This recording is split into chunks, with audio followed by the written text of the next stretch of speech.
하나님 말씀 열왕기하 2장 1절부터 14절까지 다 같이 읽겠습니다. 시작. 여호와께서 회리바람으로 엘리야를 하늘에 올리고자 하실 때에 엘리야가 엘리사로 더불어 길갈에서 나가더니 엘리야가 엘리사에게 이르되 청컨대 너는 여기 머물라. 여호와께서 나를 베델로 보내시느니라. 엘리사가 가로되 여호와의 사심과 당신의 혼의 삶을 가리켜 맹세하노니 내가 당신을 떠나지 아니하겠나이다. 이에 두 사람이 베델로 내려가니 베델에 있는 선지자의 생도들이 엘리사에게로 나와 이르되 여호와께서 오늘날 당신의 선생을 당신의 머리 위로 취하실 줄을 아나이까. 가로되 나도 아노니 너희는 잠잠하라. 너희가 엘리야가 저에게 이르되 엘리사야 청컨대 너는 여기 머물라.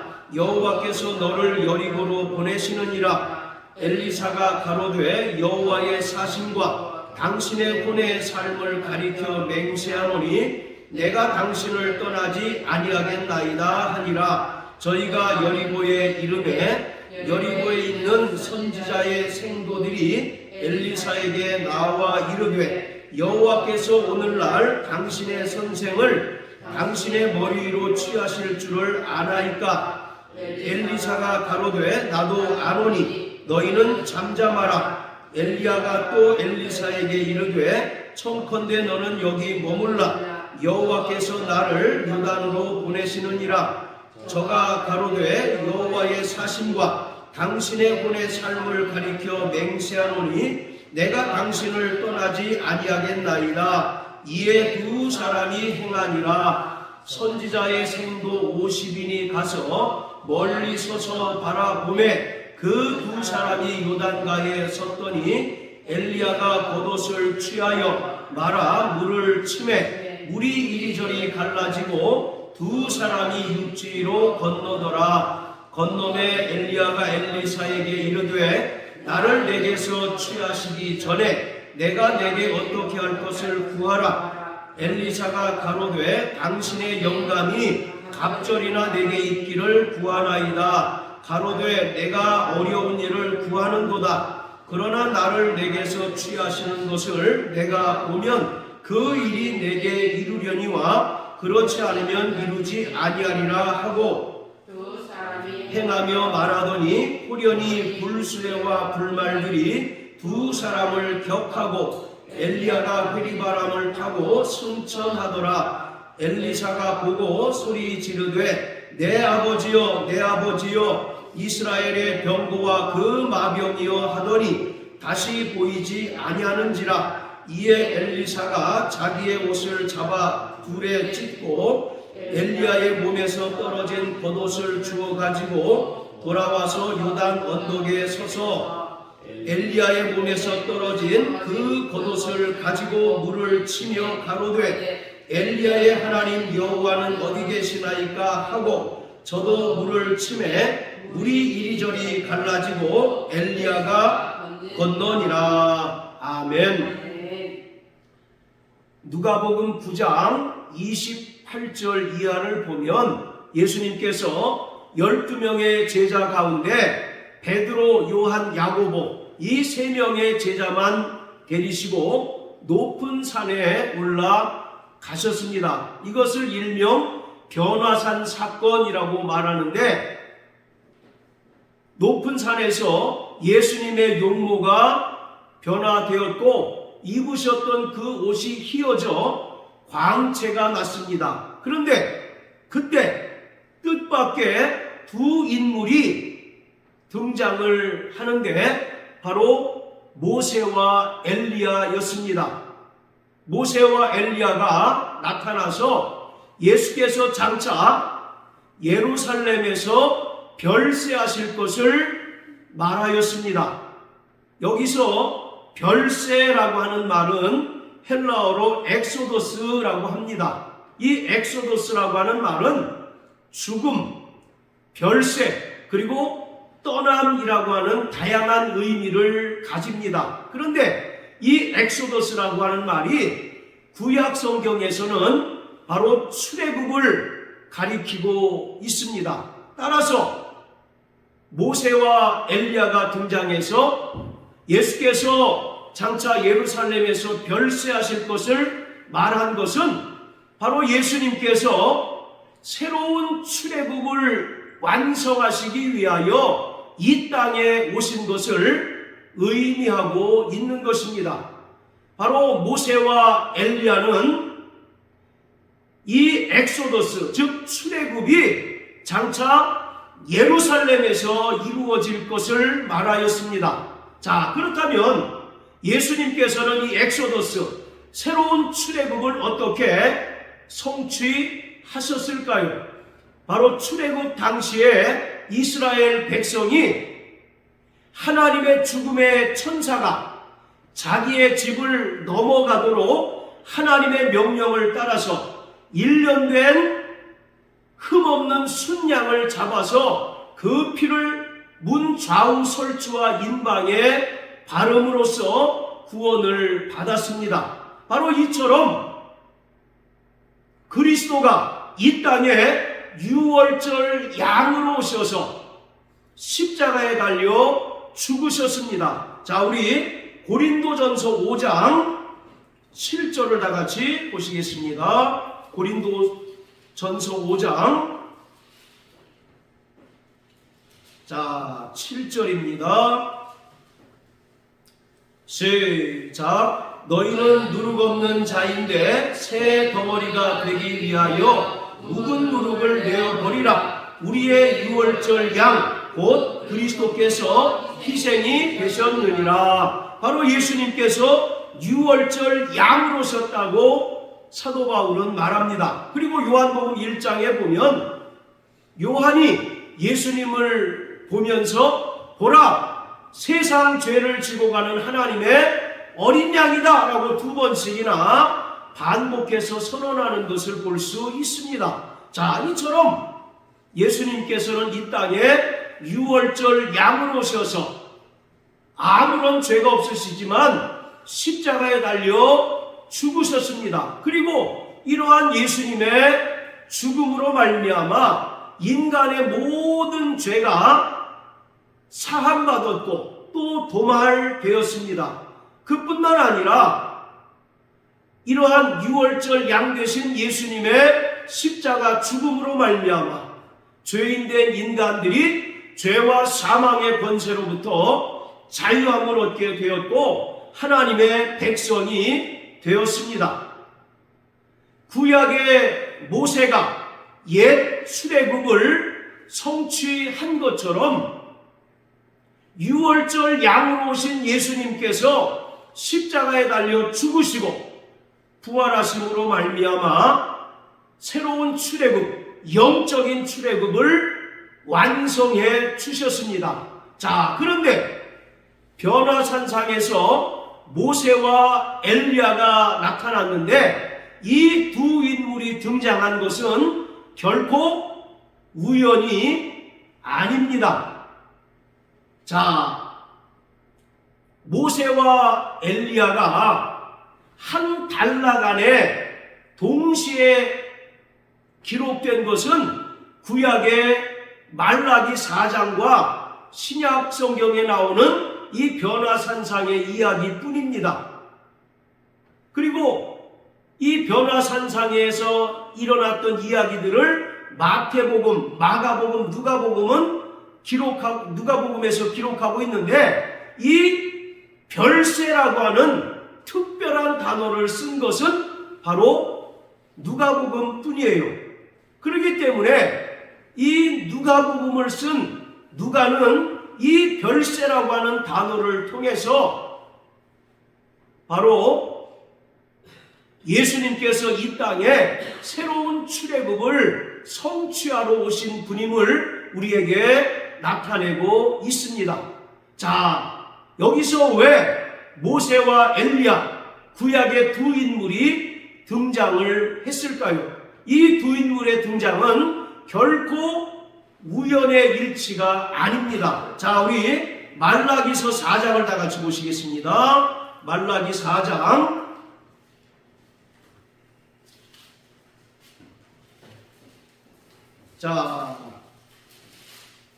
4절부터 6절까지 읽겠습니다. 시작. 너희는 내가 호렙에서 온 이스라엘을 위하여 내 종 모세에게 명한 법 곧 율례와 법도를 기억하라.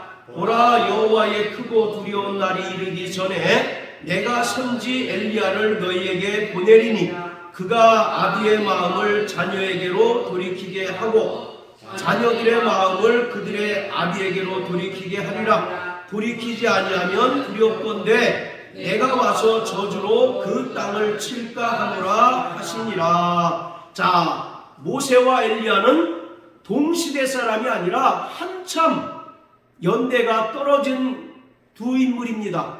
그렇지만 말라기서 4장에서는 바로 모세와 엘리야를 동시에 기록하고 있습니다. 그리고 마태복음, 마가복음, 누가복음에 기록된 변화산상에서는 예수님과 동시에 모세와 엘리야가 등장한 것으로 기록하고 있습니다. 자, 이 모세와 엘리야는 공통점이 대단히 많아요. 바로 호렙산에서 하나님의 임재를 경험한 인물들입니다. 출애굽기 3장에 보면 호렙산에서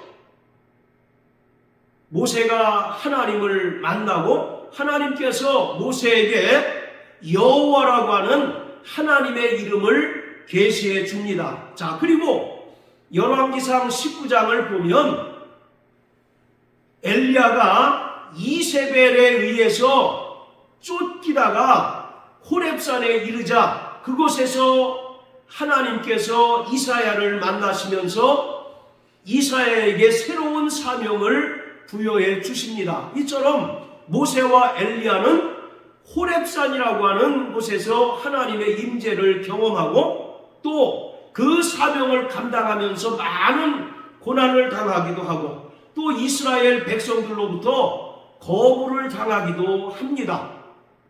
그리고 끝내 하나님께 옳다 인정함을 받은 인물들이었어요. 이처럼 모세와 엘리야는 공통점이 많습니다. 그리고 바로 모세가 누굽니까? 구약의 율법을 대표하는 인물이죠. 그리고 엘리야가 누굽니까? 구약의 선지자들을 대표하는 인물이에요. 그래서 모세와 엘리야는 구약 성경 전체를 가리키는 인물들입니다. 그러한 모세와 엘리야가 예수님과 함께 변화산상에서 나타난 것은 마태복음 5장 17절의 말씀처럼 예수님께서 율법이나 선지자를 폐하러 오신 것이 아니라 완전케 하러 오셨다는 사실을 우리에게 보여주는 것입니다. 자, 우리 누가복음 16장을 한번 다 같이 보십니다. 누가복음 16장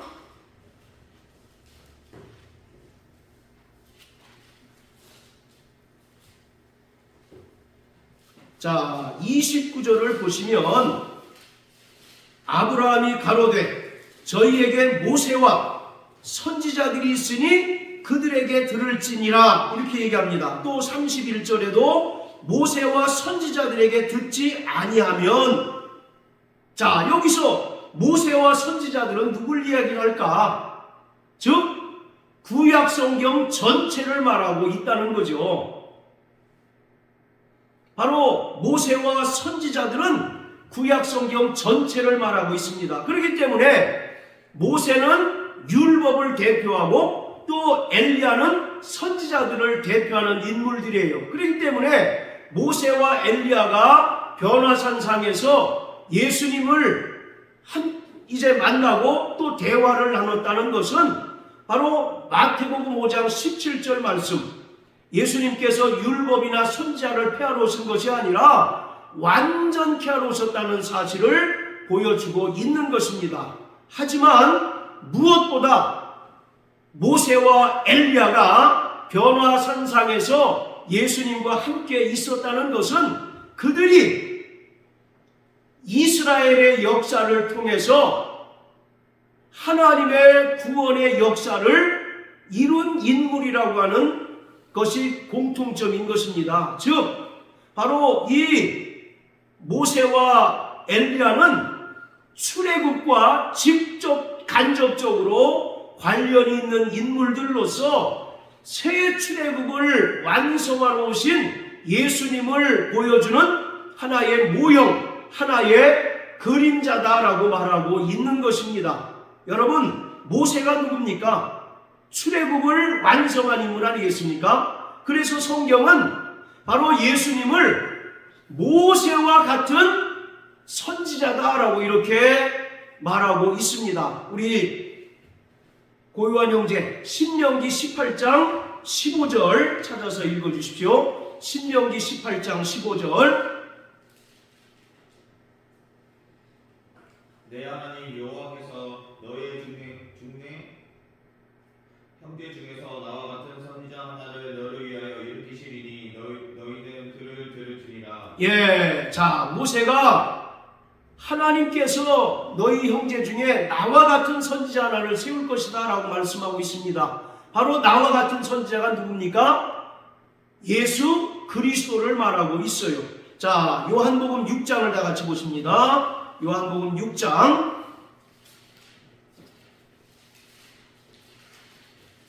자 14절입니다. 그 사람들이 예수의 행하신 이 표적을 보고 말하되 이는 참으로 세상에 오실 그 선지자라 하더라. 바로 정관사 그라고 하는 것이 붙어있는 것을 우리가 잘 알아야 합니다. 그냥 일반적인 선지자를 말하는 것이 아니라 콕 집어서 바로 그 선지자가 왔다라고 이렇게 말하고 있어요.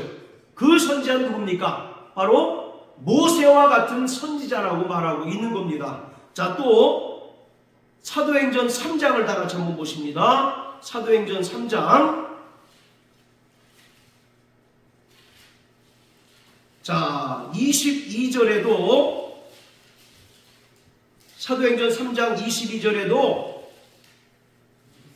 바로 신명기 18장 15절의 말씀을 인용해서 모세가 말하되 주 하나님이 너희를 위하여 너희 형제 가운데 하나 가운데서 나 같은 선지자 하나를 세울 것이니 너희가 무엇이든지 그 모든 말씀을 들을 것이라. 바로 누가는 신명기 18장 15절의 말씀을 인용하면서 바로 예수 그리스도께서 모세와 같은 참 선지자로 이 땅에 오셨다는 것을 말하고 있어요. 바로 모세가 이스라엘의 왕으로서 또 이스라엘의 선지자 또 이스라엘의 제사장으로 쓰임을 받았던 것처럼 예수님께서 이 땅에 영원한 대제사장으로 또 참 선지자로 그리고 왕으로 이 땅에 오신다는 것을 말하고 있습니다. 그리고 이 예언은 모세가 주도할 출애굽 역사를 염두에 두고 말하는 것입니다. 결국 모세는 예수 그리스도에 대한 하나의 예표라는 거예요.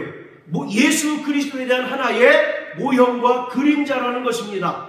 모세가 바로의 압제 아래서 430년 동안 노예 생활하던 이스라엘 백성들을 출애굽하게 한 것은 장차 예수님께서 십자가의 죽음과 부활을 통해 이루실 새로운 출애굽, 영적인 출애굽에 대한 하나의 모형과 그림자라는 사실을 바로 이 모세를 통해서 우리에게 말하고 있는 것입니다. 그래서 이 모세는 직접적으로 출애굽 사건과 관련 있는 인물이죠.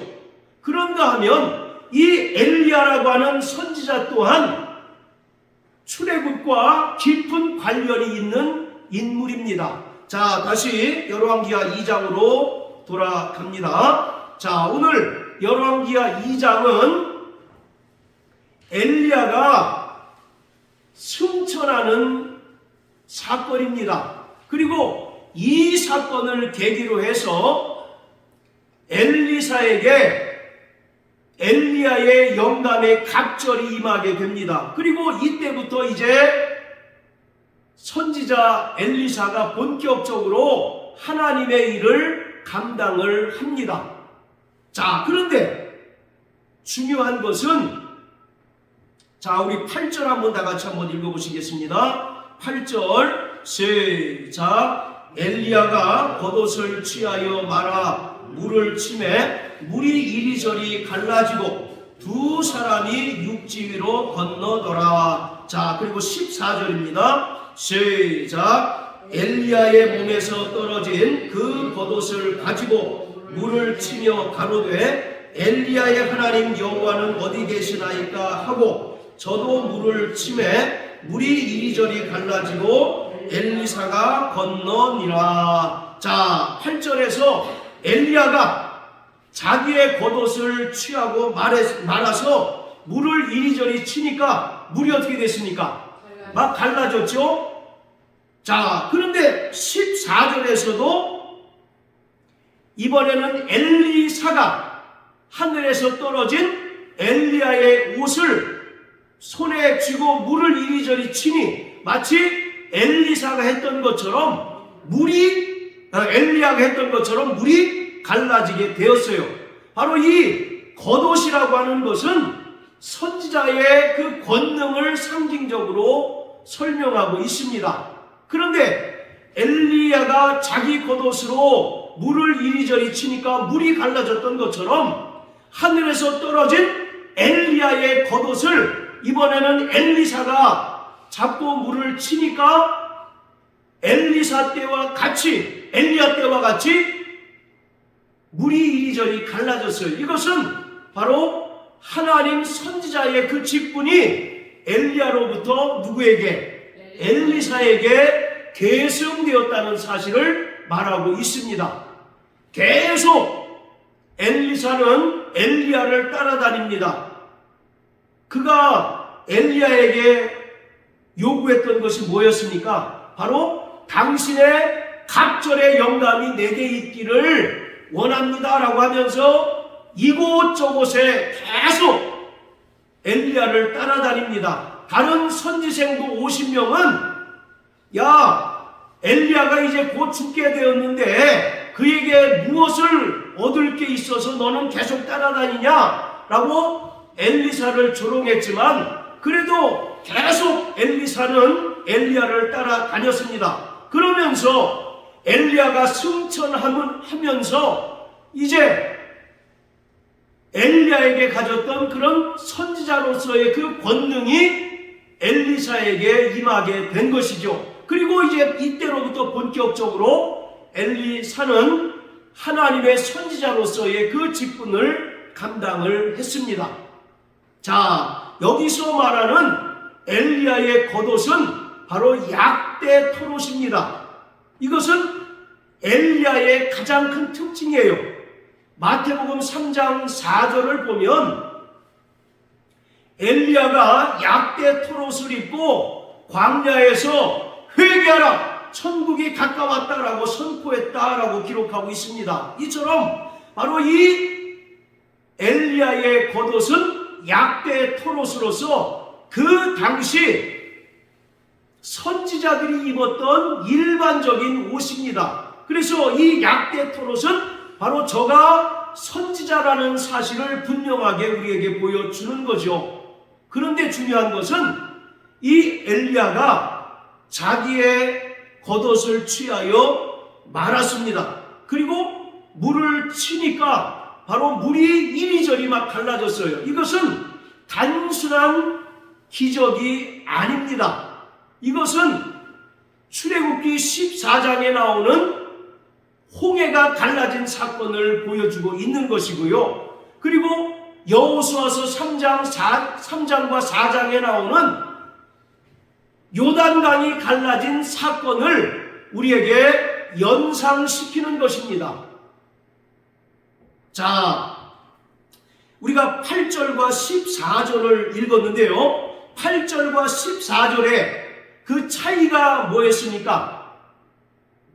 자, 우리 다시 한번 8절 한번 읽으세요. 시작. 엘리야가 겉옷을 취하여 말아 물을 치매 물이 이리저리 갈라지고 두 사람이 육지 위로 건너더라. 자, 엘리야가 자기의 겉옷을 취하여 말았습니다. 그리고 그 못으로 물을 치매 물이 이리저리 갈라지고 육지 위로 건넜다라고 말합니다. 자, 14절 읽으세요. 시작. 엘리야의 몸에서 떨어진 그 겉옷을 가지고 물을 치며 가로되 엘리야의 하나님 여호와는 어디 계시나이까 하고 저도 물을 치매 물이 이리저리 갈라지고 엘리사가 건너니라. 자, 이 8절과 14절에 분명한 차이가 뭡니까? 8절은 그 겉옷을 취하여 물을 이리저리 친 사람이 누굽니까?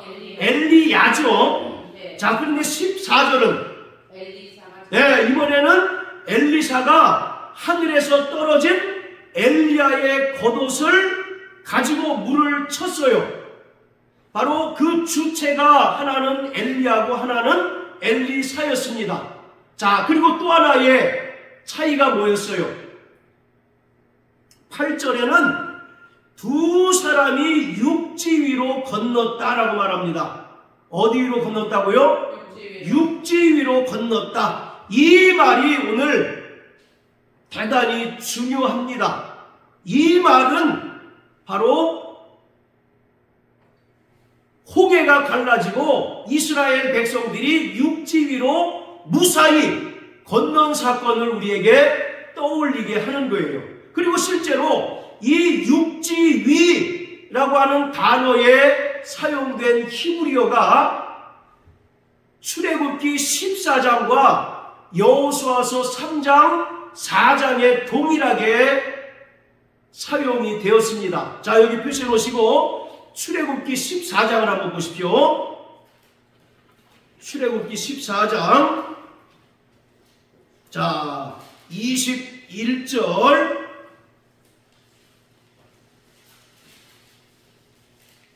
자, 시작. 모세가 바다 위로 손을 내어 민데 여호와께서 큰 동풍으로 밤새도록 바닷물을 물러가게 하시니 물이 갈라져 바다가 마른 땅이 되니라. 자, 모세가 지팡이를 든 손을 내어 밀매 바닷물이 갈라지고 바다가 마른 땅이 되었어요. 바다가 뭐가 됐다고요? 마른 땅이 되었습니다. 그것을 열왕기하 2장 8절에서는 두 사람이 육지 위로 건넜다라고 표현하고 있습니다. 그러니까 이 마른 땅과 열왕기하 2장 8절에 나오는 육지 위는 동일한 히브리어 단어를 사용하고 있습니다. 자, 그리고 여호수아서 3장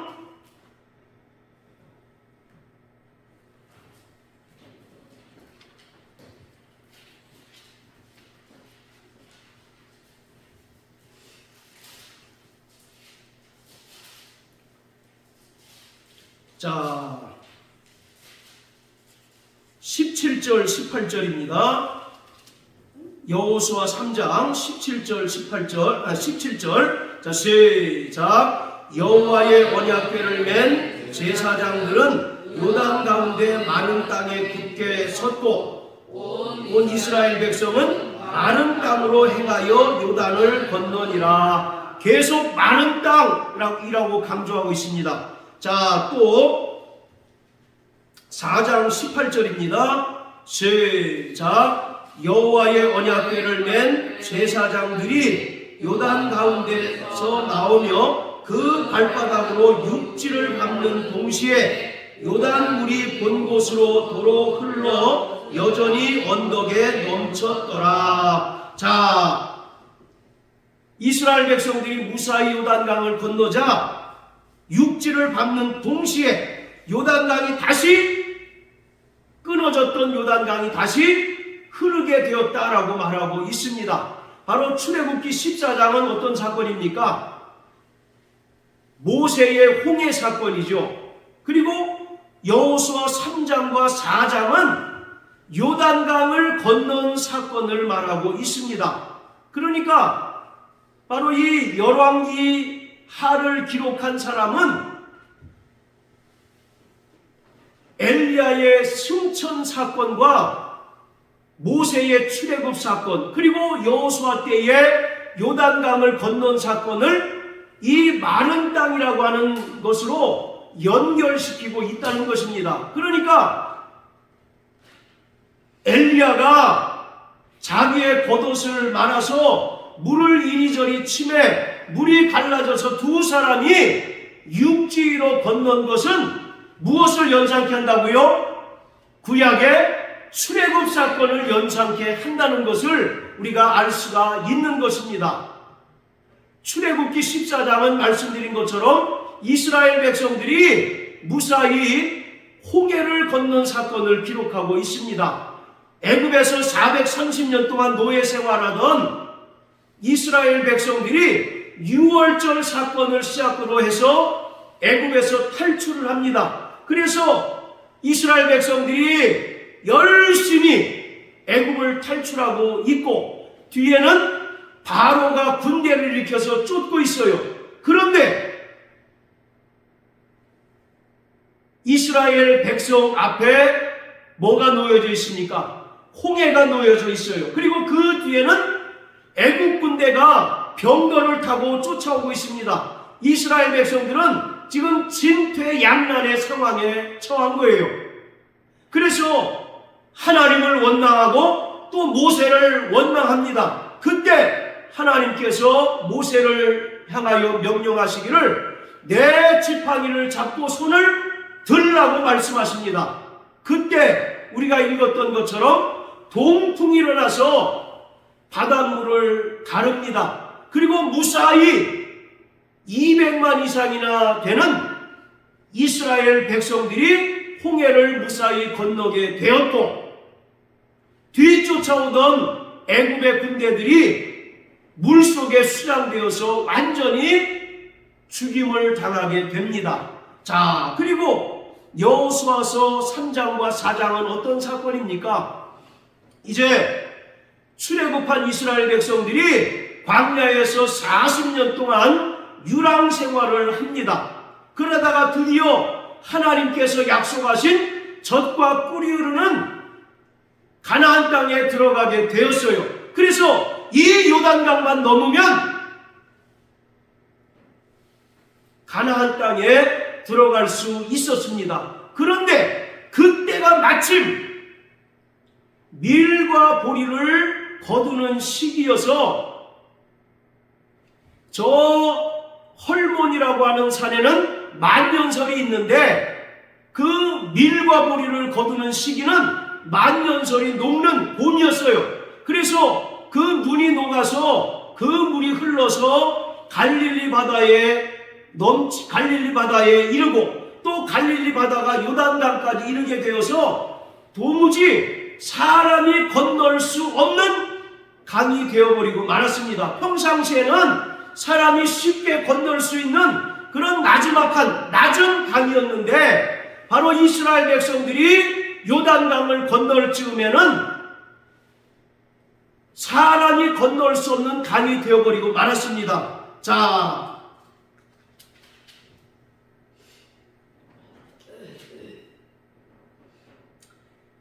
15절부터 17절까지 여호수아서 3장 15절부터 17절까지 우리 요한 형제 한번 읽어주세요.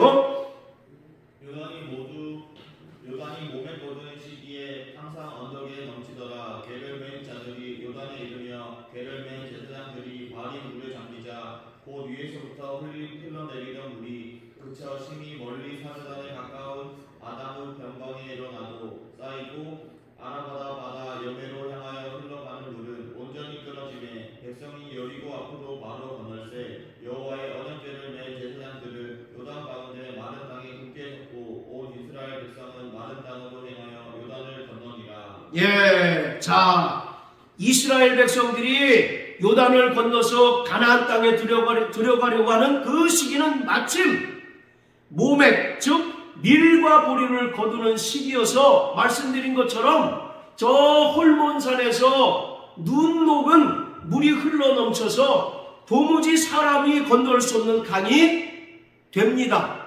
그렇기 때문에 이스라엘 백성들이 요단강을 건널 수 없는 그런 상황에 처하게 된 거죠. 그때 하나님께서는 여호수아에게 말씀하시기를 너희 중에 언약궤를 맨 제사장들이 언약궤를 메고 요단강에 발을 디디는 순간 그 물이 끊어질 거라고 명령하셨어요. 그리고 제사장들이 그 명령을 따라서 언약궤를 메고 요단강에 발을 담그자 마치 뭐가 갈라진 것처럼 홍해가 갈라진 것처럼 요단강이 갈라지고 이스라엘 백성들이 무사히 건너게 되었습니다. 그리고 이스라엘 백성들이 다 건너자 언제 그랬냐는 듯이 다시 요단강이 이전처럼 흐르게 되었다라고 말씀하고 있습니다.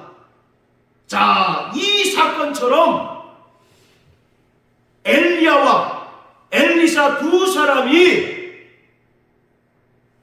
요단강을 건널 때 엘리야가 자기의 겉옷을 취하여 말아서 그 물을 이리저리 치니 물이 어떻게 됐습니까? 물이 갈라지고 마치 뭐가 갈라지듯이 홍해가 갈라지고 요단강이 갈라지듯이 갈라져서 두 사람이 육지 위로 건넜다라고 말합니다. 자, 보세요. 엘리야가 자기 겉옷을 취하여 말았어요. 그럼 이 모양은 마치 어떤 모양일까요? 모세의 지팡이와 같은 모양일 것입니다. 그래서 정확하게 바로 홍해 사건을 설명하고 있는 것이에요. 자, 그렇다면 왜 열왕기하 2장 14절에는 육지를 건넜다는 얘기가 없었을까? 이미 구원받았기 때문에 그 이야기를 할 필요가 없는 거죠. 그러니까 엘리야와 엘리사의 관계는 예수님과 성령의 관계입니다. 할렐루야. 예수님께서 새로운 출애굽을 완성하셨어요. 그리고 약속하신 성령이 믿는 자들 가운데 임했습니다. 엘리사에게 엘리야의 영감의 갑절이 임했어요. 영감의 갑절은 한마디로 얘기하면 성령을 말하고 있습니다. 그렇기 때문에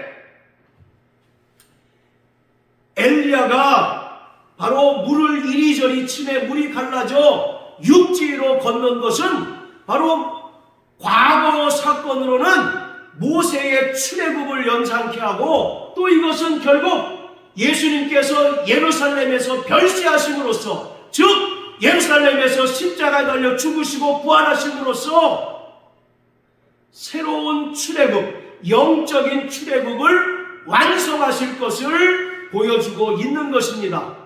그리고 그 은혜로 구원받은 자들에게 누가 임하셨습니까?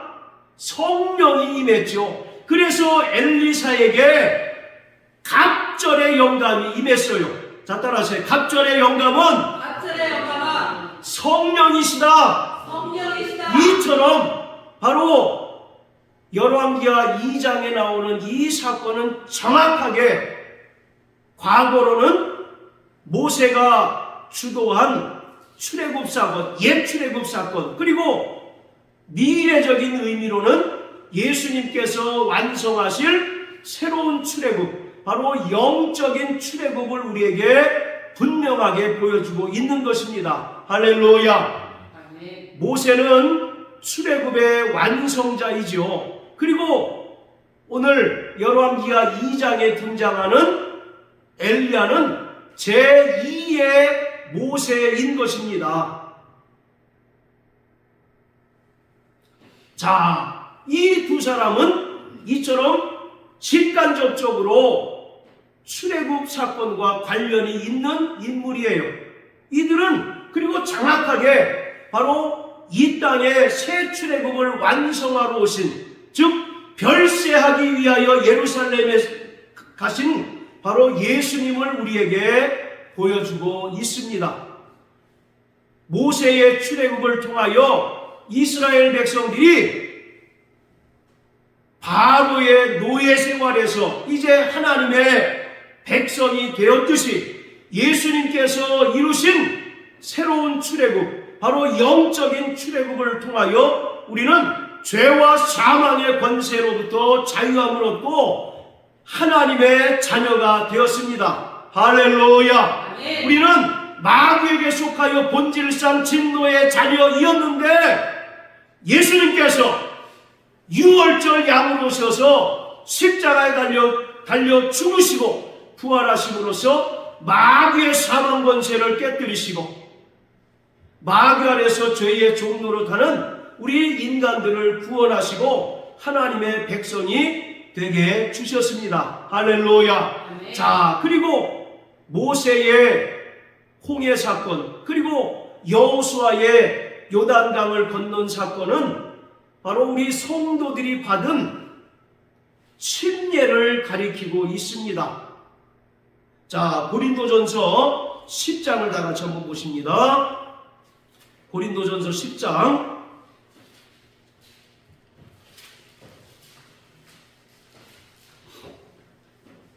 자, 1절부터 4절까지 시작. 형제들아, 너희가 알지 못하기를 내가 원치 아니하노니 우리 조상들이 다 구름 아래 있고 바다 가운데로 지나며 모세에게 속하여 다 구름과 바다에서 침례를 받고 다 같은 신령한 식물을 먹으며 다 같은 신령한 음료를 마셨으니 이는 저희를 따르는 신령한 반석으로부터 마셨음에 그 반석은 곧 그리스도시라. 이것은 구약의 옛 출애굽을 설명하고 있는 것입니다. 그리고 그 옛 출애굽이 누구로 말미암아? 예수 그리스도로 말미암아 완성되었음을 바울이 설명하고 있는 거예요. 그래서 2절에 보면 모세에게 속하여 다 구름과 바다에서 침례를 받았다라고 말씀합니다.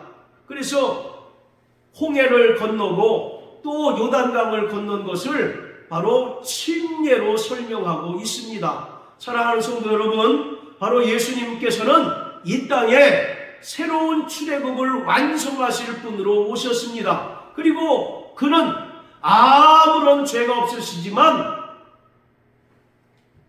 죄인된 인간들을 위하여 유월절 양으로 십자가에 달려 죽으시고 또 그 흘리신 피로 인간의 모든 죄를 속량하셨고 또 죽은 자 가운데서 3일 만에 부활하심으로써 우리를 구원해 주셨습니다. 바로 새로운 출애굽을 완성해 주셨습니다. 할렐루야. 그렇기 때문에 구원받은 모든 성도들은 이제 광야 생활을 하는 것입니다.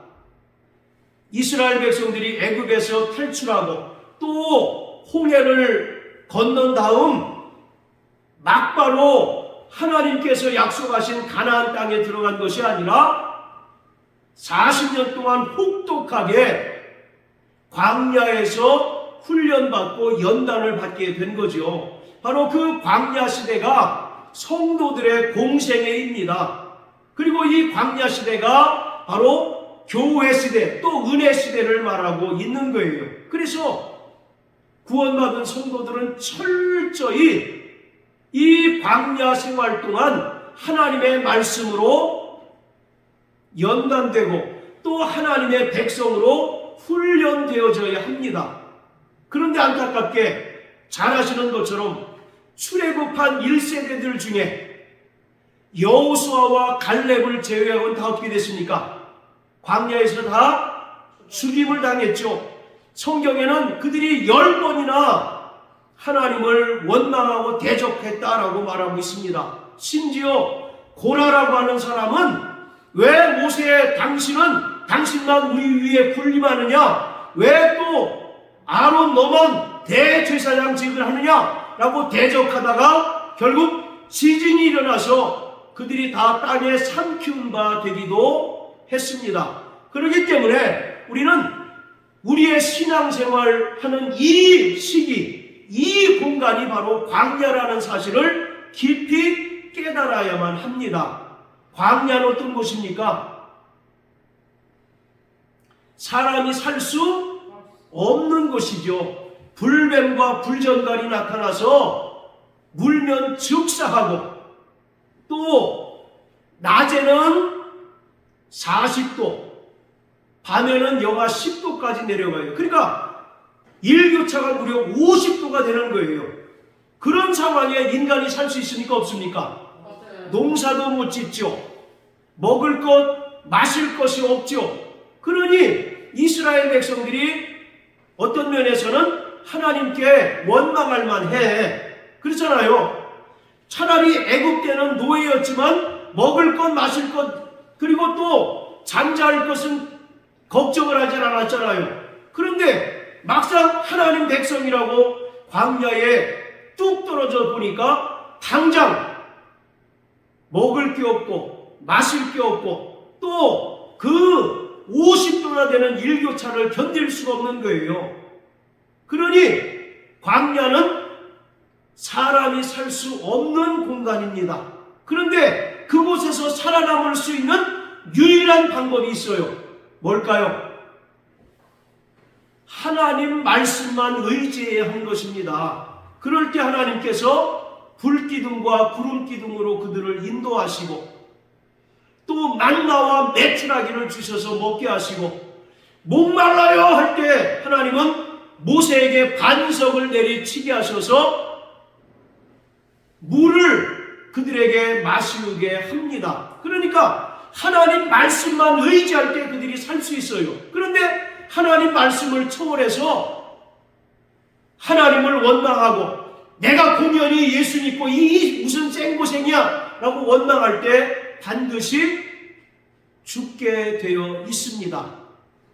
마태복음 4장에 보면 예수님께서 40일간 광야에서 금식하시고 줄이셨잖아요. 그때 마귀가 나타나서 예수님을 3번 시험하십니다. 그런데 신기하게도 예수님께서 그 마귀의 3번의 시험을 이기신 것은 기록된 말씀을 통해서입니다. 그렇죠? 네. 그런데 그 기록된 말씀이 하필이면 바로 신명기의 말씀이라는 것을 우리가 깊이 상고해야 합니다. 신명기는 이스라엘 백성들이 어떤 상황에 있을 때였습니까? 가나안 땅에 들어간 상태에, 아니면 들어가지 못한 광야 시대였습니까? 광야에 살 때잖아요.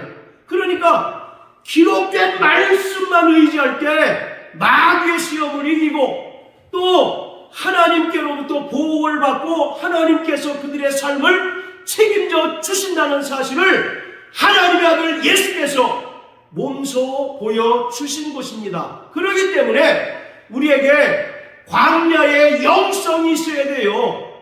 광야는 그냥 고독하고 외로운 것이 아니라 오히려 하나님과 친밀해질 수 있는 공간입니다. 할렐루야. 하나님의 말씀을 받을 수 있는 공간이 바로 광야인 거예요. 그렇기 때문에 광야를 살아가고 또 종말을 살아가는 저와 여러분들에게 절실하게 요구되는 것이 바로 광야의 영성입니다.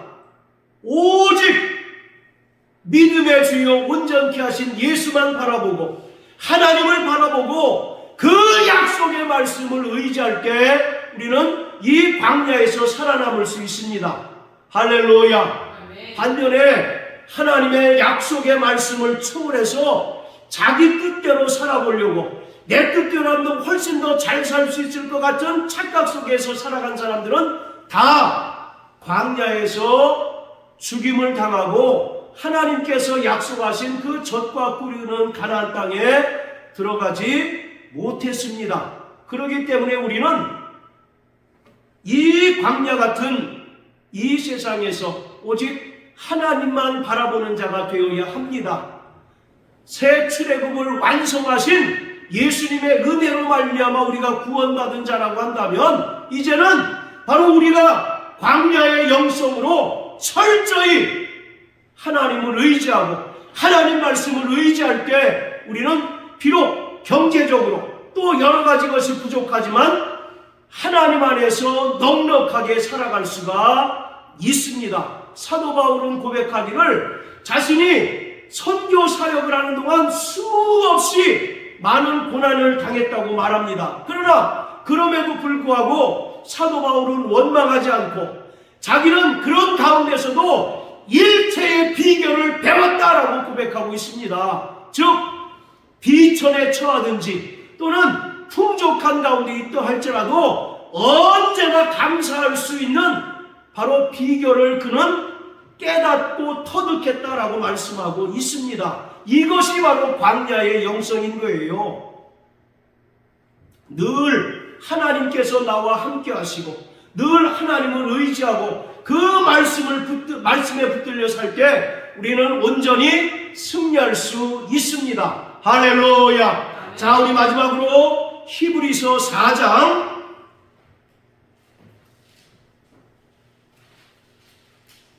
자 8절부터 13절까지 읽겠습니다. 시작. 만일 여호수아가 저희에게 안식을 주었다면 그 후에 다른 날을 말씀하지 아니하셨으리라. 그런즉 안식할 때가 하나님의 백성에게 남아 있도다. 이미 그의 안식에 들어간 자는 하나님이 자기 일을 쉬심과 같이 자기 일을 쉬느니라. 그러므로 우리가 저 안식에 들어가기를 힘쓸지니 이는 누구든지 저 순종치 아니하는 본에 빠지지 않게 하려 함이라. 하나님의 말씀은 살았고 운동력이 있어 좌우의 날선 어떤 검보다도 예리하여 혼과 영과 및 관절과 골수를 찔러 쪼개기까지 하며 또 마음의 생각과 뜻을 감찰하나니 지으신 것이 하나라도 그 앞에 나타나지 않음이 없고 오직 만물이 우리를 상관하시는 자의 눈앞에 벌거벗은 것 같이 드러나느니라. 아멘. 자, 여호수아가 저희에게 안식을 주었다면 그 후에 다른 날을 말씀하지 아니하셨으리라. 바로 여호수아가 준 안식은 3년 안식이 아니라 영원한 안식에 대한 하나의 비유라는 것을 말하고 있습니다. 그러면서 9절에 뭐라고 얘기합니까? 그런즉 안식할 때가 하나님의 백성에게 남아 있다라고 말씀합니다. 우리는 그 영원한 안식에 들어가기를 힘쓰는 자입니다. 출애굽한 이스라엘 백성들이 광야 40년 동안 철저히 하나님 말씀으로 또 하나님 백성으로 연단된 후에 하나님께서 약속하신 가나안 땅에 들어간 것처럼 이 광야 생활에서 온전히 승리한 자들이 하나님께서 믿는 자들을 위하여 예비하신 영원한 안식에 들어갈 수 있는 것입니다. 그렇기 때문에 자 11절 보면 뭐라고 얘기합니까? 누구든지 저 순종치 아니하는 불에 빠지지 않게 하려 함이라. 출애굽 1세대들 가운데 하나님께 불순종하여 여호수아와 갈렙을 제외한 나머지 사람들은 다 광야에서 죽었죠. 그들의 전철을 밟지 말라는 것입니다. 할렐루야. 그들의 불순종의 본을 따르지 말라는 것입니다. 그들은 비록 애굽에서 구원은 받았지만 광야 생활 동안 하나님을 의심하고 하나님을 대적하고 하나님을 원망하다가 결국 영원한 구원에 이르지 못하고 영원한 안식에 이르지 못하고 광야에서 죽었다라고 말씀하고 있습니다. 그러므로 사랑하는 성도 여러분, 영원한 안식에 들어가기를 힘쓰는 자 되시길 주의 이름으로 축복합니다. 그러기 위해서는 우리에게 광야의 영성이 필요합니다. 날마다 이 광야 같은 세상에서 하나님과 독대하고 또 하나님과 함께하며 하나님께 말씀을 받는 삶이 우리에게 절실하게 요구된다는 것입니다. 이런 삶을 살아내는 저와 여러분들 되시길 주님의 이름으로 축복합니다. 아멘. 할렐루야.